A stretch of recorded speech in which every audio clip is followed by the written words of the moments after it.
මම යුද හමුදාවේ අවුරුදු 28ක් රාජකාරී කරලා විශ්‍රාමාවේ 2018 දෙවෙනි මාසයේ 21 ඒ වෙනකොටත් ගෙදර මගේ නිවසේ ප්‍රශ්න තිබුණා. අවුරුදු 28ක් මම රාජකාරී සිද්ධ කරන්න උනා යුද හමුදාවේ පාලන රාජකාරී ප්‍රමාද නිසා. ඒ ඉඳලා එනකොට මගේ බිරිඳගේ ගමේ තමයි මම පදිංචි වෙලා ඉන්නේ. ඇයගේ වැඩිමල් සහෝදරය එස්.එම්. චන්ද්‍රසේන අමාත්‍යවරයාගේ ඥාතියෙක්.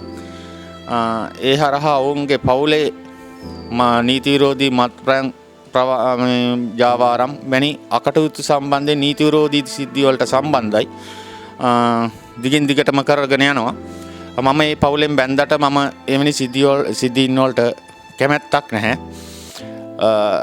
මගේ නිවසේ 2004 අවුරුද්දේ මගේ වැඩිමල් දරුවෝ දෙන්න විතරයි එතකොට හිටියේ. ඒ දවස්වලම ඇය මත්ද්‍රව්‍ය මගේ නිවසේ හංගලා දරුවොත් එක්ක ප්‍රවාහනය කරා රජයේ සීටි විබස්වල. ඒ සම්බන්ධයෙන් දැනුම් දුන්නට පස්සේ යුද හමුදාවෙන් මගේ රාජකාරී තත්ත්වයකුත් පෙළුණා. ගම්වාසීන්ගේ ලිපියක අරන් දීලා තමයි රැකියාව බේරගත්තේ. එතනදී මම පොලිසියට කියලා මේ මත්ද්‍රව්‍ය අල්ලලා දුන්නා බෝතල් 25කුත් එක්ක. එතනින් පස්සේ මගේ වැඩිමල් දරුවා මගේ වැඩිමල් සොහොයුරියගේට බාර දුන්නා කැකිරාව ළමාරස්සක කාර්යාල පොලිසියේ කාන්තා කාර්යාංශයෙන්. ඊට පස්සේ එය විදේශගත වෙලා මව බාරේ ඉඳලා විදේශගත වෙලා නැවත ඇවිල්ලා දරුවෝ අරගෙන නැවත වෙනි දේවල් කරන්නේ නැහැ කියලා නිකා හිටියා. මගේ නිවසේ නැවතත් ජීවත් වුණා දරුවන්ගේ අනාගතය වෙනුවෙන් බාර ගන්න කියලා ගුරුවරුන්ගේ උපදෙස් මත. නමුත් මේ දිගින් දිගටම මේ වැඩිමල් සොහොයුරියත් එක්ක ඇයගේ මගේ ගම නොවන නිසා ඇයට බලය වැඩි. ඒ විදිහට කරගෙන ගියා. අනාචාර සිද්ධීන් වලට දායක වෙනවා කියන දෙයක් අහන්නේ. 2012 අවුරුද්දේ ඉඳලා මේ සිද්ධිය වැඩි වුණා.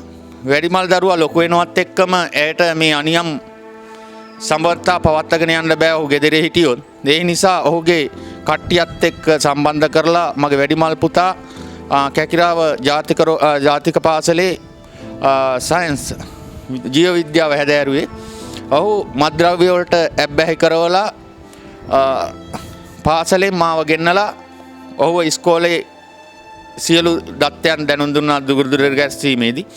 ඔහුට කොච්චර අවවාද කරත් වසන් කරලා තිබුණ මගේ රාජකාරී තත්ත්වයත් එක්ක මට ඒ සම්බන්ධයෙන් හොයන්න පුළුවන්කමක් තිබුණේ නැහැ. මම බලාපොරොත්තුුනෙත් නැහැ එවැනි දෙයක්. 2014 අවුරුද්දේ මම මන්නාරම් ප්‍රදේශයේ රාජකාරී කරද්දී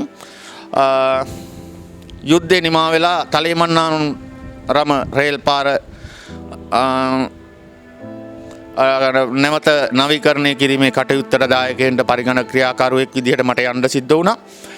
ඒ කාර්යය ඉවරලා මාස ගානකින් මම නැවත අනුරාධපුර 21 සේනාංකයට යහමදා රෝහලට පරිගණක ක්‍රියාකාරුවා විදිහට ඉන්නකොට ඇය බඩේ අමාරුවක් කියලා රෝහලට අරන් ගියාට පස්සේ කැකිරාව රෝහලේදී රෝහලට අරන් ගියාට පස්සේ දරු ගැබක් නීති විරෝධිය නැති කරා කියලා දැනගන්න ලැබුණේ. ඒ මොහොතේ දින ගණනාවක් බුදියාගෙන හිටියා බඩේ අමාරුවක් කියලා. නැවත මම ආපහු මේක හොඳ වෙන්නේ නැති නිසා කියලා එකන් ගියාට පස්සේ රෝහලේ වෛද්‍යවරු බලලා තමයි දෙලි උනේ.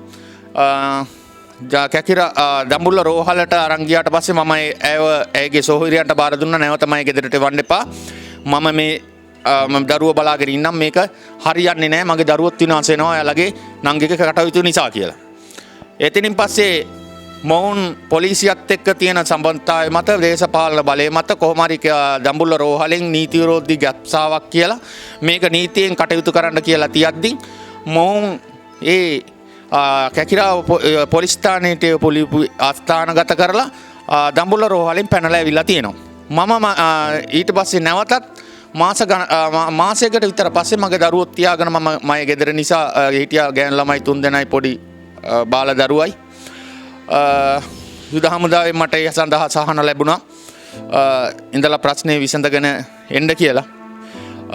ඒ අතරේ දරුවෝ වෙනුවෙන් ගෑණි විදිහට නෙමෙයි ළමයිගේ අම්මා විදිහට ඉන්න කියලා කිව්වා යූජී නන්දාවතී කියන මේගේ සහෝදරිය ඇවිල්ලා වැඳ වැටිලා නැවතත් තුන් පාරක් ඇවිල්ලා කිව්වට පස්සේ මම මගේ නිවසේ ඉන්න අවසර දුන්නා. දරුවන්ගේ අම්මා විදිහට මගෙත් එක්ක සම්බන්ධතාවක් නැහැ. මගේ කටයුතු කරන්න දරුවෝ විතරක් අනවශ්‍ය දේවල් වලට ගන්න එපා, යොදා ගන්න එපා කියලා. එතනින් පස්සේ මම ප්‍රදේශයෙන් එලවන්න මගේ දේපල අරගෙන මාව මරන්න කුමන්ත්‍රණය කරා. එස්.එම්. චන්ද්‍රසේන මහත්තයාගේ ඉඩම් ඇමතිවරයාගේ ළඟම ගෝලෙක් කෙනාගේ මස්සිනා ආර්.එම්. මෛත්‍රී රත්න මොහු මිනිස්සුන් යොදවලා දෙපාරක් මම ගෙදරට ඇවිල්ලා පහර දෙන්න ආවා. මේවට විරුද්ධ වෙනකොට මිනිස්සුන්ට අරක්කු බොණ්ඩ දීලා මත්ද්‍රව්‍ය පවාගෙන එනවා මගේ නිවසට. මේ වගේ දේවල් වලට ඌට විරුද්ධව කැකිරාව පොලිසියේ නඩු කියලා වන්දි ගෙවලා තියෙනවා. මගේ ගේට්ටුව කුඩු කරා 2018 අවුරුද්දේ. මේවට හැම දෙයකටම මගේ දරුවෝ මේකට යදා ගන්න එපා, මේ දේවල් කරන්න එපා කියනකොට මට මැරයන් යොදලා මට තර්ජන ගර්ජන කරනවා. මගේ කාත් කවුරුවත් ඒ ප්‍රදේශයේ නැති හින්දා පොලිසියට ගියාට පොලිසියෙන් රාජකාරිය වෙන්නේ නැහැ. පොලිසියට බලපෑම් කරලා ඒක යටපත් කරනවා. පැමිණිලි විභාග කරන්න ගියාට පැමිණිලි විභාග වෙන්නේ නැහැ. ආයතා විදියට මේක සිද්ධ කරනවා දේශපාලන බලය යොදලා. මේ කුඩා දරුවෙක් ඉන්නවා හදවත් ඇත්කමකට ලක් කරපු දරුවෙක්. ඒ දරුවා වෛද්‍ය ප්‍රතිකාර සඳහා මේ රෝහලටවත් ගේන්නේ නැහැ. මම ගෙනල්ලා තියාගෙන රිජ්ජේ රෝහලේදී සැත්කමකට ඕන පෙර CD එකක් හදලා තිබුණා. මේ කටයුතු තියද්දී 2018 වසරේ මම විශ්‍රාම ආවා. ඒ එනකොටත් මම 2017 වසරේ මට අම්මයි පුතයි නොයෙක් මූල බැංකු වලින් ණය අරගෙන ණය ගත්තේ නැහැ කියලා ඒකට විරුද්ධ වුණයි කියලා පහර දුන්නා. මම මාස 8ක් යොදවුම්දහම්දා රෝහලෙත් ප්‍රතිකාර ලැබුවා. මගේ එක් අංශයක් අංශභාගී තත්ත්වයටපත් වුණා මේ පහර දීමෙන්. මම නීතිමය කටයුතු කරන්න ගියත් ඔහු එළියට දාලා මන් නිදාලා තාත්තා කෙනෙක් වශයෙන් කරන්න බැරි නිසා යහ මාර්ගයට එයි කියලා. නමුත් මම යහ මාර්ගයට එනවා වෙනුවට දිගින් දිගටම කරේ කොළඹ ප්‍රදේශයේ ජීවත් වෙමින් මගේ බාල දියණියන්ද මැරෙනවා ඇත්ත කියන්න එපා කියලා පොලිසිය යොදාගෙන පොලිසියත් එක්ක අනියම් සම්බන්ධය පවත්වාගෙන යන ගමන් නිලධාරියෙක් එක්ක මේ තැනැත්තිය ඒ බලය යොදලා මේව වසා ගන්න ගමන් මගේ දියණියන්ද මේවට යොදා ගන්නවා. මේ අක්කයි නංගී දෙන්න 2017 වසරේ එතනින් පස්සේ මම නැවතත් ප්‍රතිකාර ලබලා ගෙදර ගියා. ඒ යනකොට මගේ වැඩිමහල් දියණිය ඒ අතර කාලය තුල ඇයගේ අක්කගේ පුතා අරුණ සම්පත් විජේසුන්දර වනජීවියක වැඩ කරන ග්‍රාමාර්ථක බටේ කොහොම අතින් අනාචාරයට අතවරයටපත් වෙලා තියෙනවා. මම දන්න විදිහට උන්ගේ වැඩිමල් සොහිරා කියනවා මං හඬපට තියෙනවා. ඔහු කියනවා අම්මා දැන් සතියකට ඉස්සරලා කිව්වේ කියලා මේ සිදුවීම. මොවුන් එක වසා ගන්න මාව ප්‍රදේශයෙන් එලව ගන්න මරන්න නොයෙක් කුමන්ත්‍රණ මේවා කරා. මොවුන් මේ කරන හැම දෙයක්ම අතිගර ජනාධිපතිතුමාට දැනුම් දුන්නා. නිදහන් කොල්ලයක් සම්බන්ධයෙන් මොවුන් නිදහනයක් තියෙනවා මගේ ඉඩමේ පිටිපස්සේ ගත්තුවක් තියෙනවා. බැලුම්ගල සිද්ධියත් මේවා රටේ පුරාවිද්‍යා නටබුන් විනාශ කරන්න එපා කියලා හෙළිදැක්වේ මම. නමුත් මේ නිදන් ගණ්ඩ මේගේ ඥාතිනුත් එක්ක මේ අමාත්‍යවරයාගේ ගෝලියුනුත් එක්ක එකතු වෙලා මේවා පෙන්වන්න කියනවා. මග හඩපට තියෙනවා පුරාවිද්‍යාත් එක්ක සම්බන්ධතා තියෙනවා අරන් දෙන්න කියලා. මොවුන් මට නිදානයක් ගන්න හම්බුණයි කියලා ඒ හරහා උන්ටත් ගන්න අවශ්‍ය පෙන්වන්න කියලා මට තර්ජනය කරනවා. මෙයත් මේවට සම්බන්ධයි. මේ ජංගම දුරකථනයක් ලැබුණා ගෙදර තිබිලා. ඒක පෙන්වුවේ මේ බාල දරුවා.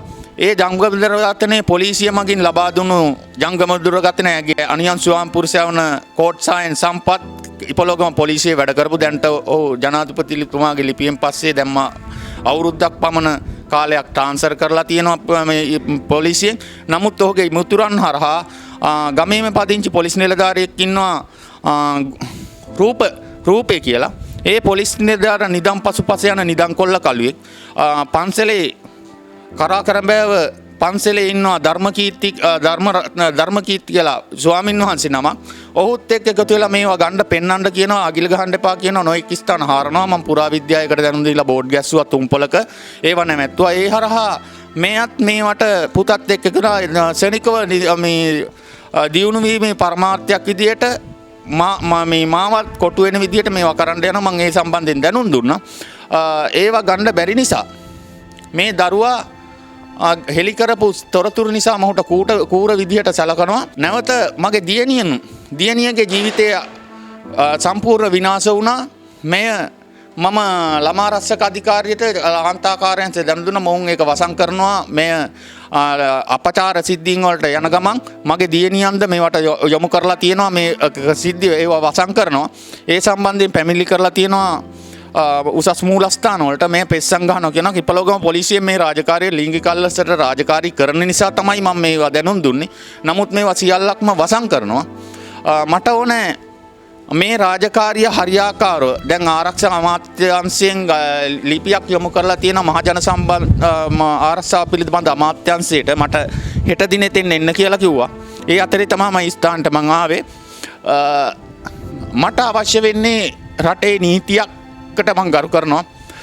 මමත් වසර 28ක් යුද හමුදාවේ රාජකාරී කරලා විශේෂ බලකාරී රාජකාරී කරලා ආබාධ වෙලාවේ රට වෙනුවෙන් ගියපු මගේ පවුලට මෙවැනි දෙයක් කරා නම් නීතියට රටේ නීතිය මට නැතිනම් මම දන්න නීතිය ඒකයි. මම පොලිස්පතිතුමාට ප්‍රාදේශීය ලේකම්තුමාට දැනුම් දුන්නා. නමුත් මම ආබාධිත වෙච්චි මම හදාගත්තු නිවසේවත් ඉන්න නැති විදියට මට පහර දීලා මගේ දරුවට පහර දීලා දැඩි සත්කාරේ පවා හිටියා. 9 මාසේ 19 වෙනිදා සේනපුර රෝහලේ නතර වෙලා හිටියා පුරුෂයෙක් ගෙදර ඇතුලේ හැංගිලා ඉඳලා මිරිස් කුඩු ගහලා මරන්න කියලා මාව ගහලා 2009 මාසේ 21 වෙනිදා මම රෝහල් ගත වෙලා ගෙදර ඇවිල්ලා කොළඹට ආවා. මගේ වාහනවල පොත්පත් බැංකු පොත් ඔක්කොම හොරකම් කරලා තිබුණා. ඒවා යුද හමුදා මූලස්ථානට බාර දෙන්න ඕන. නැවත පඩිය හදාගෙන ඒවා දෙන්නවා මගේ දරුවත් එක්ක වෛද්‍ය පරීක්ෂණයකටත් දෙන්න. ඒ ඇවිල්ලා යනකොට ඉපලෝගම පොලිසියෙන් විත්තිය පැමිණිල්ල කරලා මගෙන් රෝහලට ඇවිල්ලා වෛද්‍ය නිලධාරීන්ගේ හරහා ගත්ත පැමිණිල්ලත් මගේ දරුවට පහර දීමේ සිද්ධියට සම්බන්ධ පැමිණිල්ලත් වසන් කරලා අපි කොළඹ ඉඳලා නැවත ගෙදරට යනකොට මට අපිට විරුද්ධව විත්තිය පැමිණිල්ල කරලා පැමිණිල්ල විත්තිය කරලා මට විරුද්ධව චෝදන මේ ගෘහස්ත හිංසන යටතේ පැමිණිල්ලක් ගොනු කරලා තියෙනවා. නිවසට ඇතුල් වෙන්න එපා කියලා. මේ සම්බන්ධයෙන් දැනුම් දුන්නාට පස්සේ කොරෝනා කියලා පොලිසිය නොමග ගරු අධිකරණයේ නොමග යවලා උසාවියට ඉදිරිපත් වෙන්නෙත් නෑ මේ තැනැත්තිය. එතකොට මේක හොයන්න නැතුව මේ තැනැත්තියට මේ දීපල ගණ්ඩත් මගේ දරුවෝ මේ වෙනකොට නෑ. මගේ ලොකු දියණිය කොහෙද හංගලා අතුරුදහන් අතිගරු ජනාධිපතිතුමා දැනුම් දුන්නා. නමුත් මේක ඉපලෝගම පොලිසියෙන් වසන් කරන විශේෂ පොලිස් කණ්ඩායමක් යොදවලා මේ තැනැත්තිය මේ කරන දේවල් හරහා මගේ ගැහැණු දරුවන්ට මගේ පවුලට මගේ දරු පවුලට වෙච්චි මේ පොලිසිය යොදවලා මේ පිරිස මේ කරන නිදහන් කොල්ලය නවත්තන ගමන් මේ සම්බන්ධයෙන් හරියාකාර පරීක්ෂණයක් කළා. මං සාක්ෂි ඉදිරිපත් කරනවා. ඒකම මගේ දරුවන්ට යම් කරදරයක් වෙලා තියෙනවද කියලා වෛද්‍ය පරීක්ෂණ වලට භාජනය කරන්න කියලා තියෙනවා. මම ඉල්ලුම් කරලා තියෙන ඒවා වසන් කරනවා. මට මේ රාජකාරිය නීතියේ පිහිට හරියාකාර ලැබෙන්න තමයි මං ඉල්ලා හිටින්නේ. ඒක වසන් කිරීම තමයි මම නවතර කරන්න කියන්නේ. මිතුරෙකුගේ ගෙදර නතර වෙලා තමයි දරුවත් එක්ක ඉන්නේ. ළමයාගේ පාසල් අධ්‍යාපන කටයුතු පව නතර කරලා තියෙන. ඉන්න පහසුකමක් නැහැ. බයිපාස් කරපු ලෙඩෙක් දූවිලි ගොඩේ ජරා ගොඩක තමයි ඉන්නේ. මට අවශ්‍ය විදිහට දරුවට අවශ්‍ය විදිහට තමයි මං ගේ හදාගෙන මගේ ගෙදර අවශ්‍යයි මට ජීවත් වෙන්න. මගේ ජීවිතේ බේරගෙන මට යන්න මගේ ගම් ප්‍රදේශයට යන්න ඉඩම විකුණගෙන යන්න හැදුවා. එතනින් පස්සේ තමයි ඔය තාඩන පීඩන දර්ජන නැති වැඩි උනේ. දැන් මාස 2ක් විතර ඉඳලා එයාට යන්න බැහැයි කියනවා. ඉඩකඩම් දේපලෝ අවශ්‍යයි කියනවා. ඒ හරහා මගේ දරුවගේ ජීවිතේත් බේරගෙන මගේ ගෑනු ළමයි ටිකත් අරගෙන මට යන්න මගේ ගමට යන්න මගේ දේපල මීල කරගෙන මගේ දරුවනුත් අරගෙන මට ගමට ගිහිලා ජීවත් වෙන්න පුළුවන් පරිසරයක් ගොඩනගා ගන්න මේ රට පාලනය කරන ජනාධිපතිතුමා අගමැතිතුමා රණවිරුවෝ කියලා පපුවට ගහ ගන්නවා බොරුවට. නමුත් රණවිරුවකට සලකන විදිය තමයි මේක. නීතියක් නෑ. අපි බලාපොරොත්තු වෙනවා නීතියට ගරු කරන නිසා නීතියෙන් මේක විසඳෙයි කියලා. නීතියේ සාධාරණත්වය අපි වගේ මිනිස්සුන්ට නැත්නම් අහිංසක මිනිස්සුන්ට කොහොමටවත් නෑ. මම කොහෙත්ම නීතිය දන්න පුද්ගලෙක් විදිහට නීතියට ගරු කරන නිසා මෙච්චර කාලයක් මේක මේවා කර මේ ඔවුන් කතා කරන පොලිස් නිලධාරීන්ගේ ජංගම දුරකථනයෙන් අත්අඩංගුවට ගත්තු ජංගම දුරකථනයක් නොදී බලහත්කාරයෙන් තියාගෙන තමයි ඔවුන් ඒ කතා කරන්නේ. ඉපලෝගම පොලිසිය පොලිස් නිලධාරීන් මද්ද්‍රව්‍ය ජාවාරම්කාරයෝ පිරිසකුත් එක්ක ඒ පිරිස මං හඳුනාගෙන තියෙන්නේ පොලිසියත් හඳුනාගෙන නමුත් ඒක වසන් කරනවා. ඒ පුද්ගලයන් හඳුනාගෙන එයත් එක්ක වසර 10ක් දීඝ කෑවයි කියන පුද්ගලයාට ඒව බාර දීලා මගේ දරුවන් ඇගේ අනාචාර සිද්ධිවල ඇගේ පවුලෙන් නිදහස් කරලා යහපත් පුරවැසියන් විදියට සමාජයට දායාද කරගන්න පුළුවන් පරිසරයක් හදලා දෙනවා හැර බොරුවට රණවිරුවෝ කියලා පපුවට ගහගන්න මානසිකත්වයෙන් මිදිලා මේ ප්‍රශ්නෙට දායක වෙන්න කියලා මේ ප්‍රශ්නේ නීතියේ පිහිට ලබා දෙන්නත් මගේ බයිපාස් කරපු රෝගී දරුවෙක් ඉන්නවා. ඔහුගේ අසනීප තත්ත්වය නිසා මට යන්න විදියක් නැහැ. මම නැත්තම් මන් දන්නවා අකමැත්තෙන් වුණත් ඔය සිද්ධියට දායක වෙන්න සිද්ධිය නිමා කරන විදිහත් මන් දන්නවා. සමූහල ඝාතනයකට දක්වා මම යනවා. නමුත් මගේ මේ කුඩා දරුවගේ සැත්කම මම මේකට සම්බන්ධ වුණොත් කරගන්න විදියක් නැහැ. ඉඳලා තමයි ඉවසන්නේ. ඒකට මට කියනවා මේ තියෙන්නේ. මම මේ තවත් බලන්නේ විනාශයක් නොකර දෙමව්පියන්ට දරුවෝ නැති කරලා දරුවන්ට දෙමව්පියෝ නැති කරලා භීෂණයකට යන්න වෙනවා. මේකට උදව් කරන පොලිස් නිලධාරියාගේ ඉඳලා දේශපාලකයා දක්වා මම විනාශ කරලා දානවා. ඒක ඒ හැටි දෙයක් නෙවෙයි. මම සොල්දාදුවෙක්. මගේ කකුල් දෙක විතරයි ආබාධ වුණේ. මේක කරන විදිය මන් දන්නවා. නමුත් මං ඉල්ලා හිටිනවා ඊට ප්‍රථම මගේ මේ කුඩා දරුවගේ මා සංඝරත්නයෙන් ඉල්ලනවා මොහුගේ සැත්වම කරලා මොහු බාරගන්න පුළුවන් මහානායක හිමිනමක් ඉන්නවනම් ඔහු බාරගන්න කියලා. එතනින් මස්සේ මම දන්නවා මේ පුද්ගලයින්ට දෙන්න දඩුවම සති දෙකක් කාලයක් තුළ මේ ප්‍රශ්නයට විසඳුමක් නොලැබුණොත් ඒ කාන්තේම මේ පිරිසත් විනාශ කරලා මමත් විනාශ කරන වෙන තත්ත්වයකට මගේ දැන් මේ වසර 10ක් මේ සිද්ධිය මම බැලුවා. නීතියේ පිළිසරණ ඉල්ලුවා. නමුත් ජනාධිපති ලේකම් කාර්යයට ආරක්ෂක අමාත්‍යාංශයට ළමා කාන්තා කාර්යාංශ හැමතැනටම ගියා. මේක දේශපාලනයේ බලය යොදවලා මේ නිදන් හොරුත් එක්ක එකතු වෙලා එස්.එම්. චන්ද්‍රසේන අමාත්‍යවරයා වසන් කරනවා. ඒක නවත්තලා මේකේ නීතියේ විශේෂ පොලිස් කණ්ඩායමක් යොදවලා මේ පරීක්ෂණය කරලා මට නීතියේ පිහිට ලබා දෙන්න සාධාරණ බලාපොරොත්තු වෙන්න කියලා තමයි මම සියලුම නීතියට ගරු කරන රටේ ජනතාවගෙන් ඉල්ලා හිටින්නේ මේකට සාධාරණයක් කරන්න මැදිහත් වෙලා මේක කරලා දෙන්න කියලා.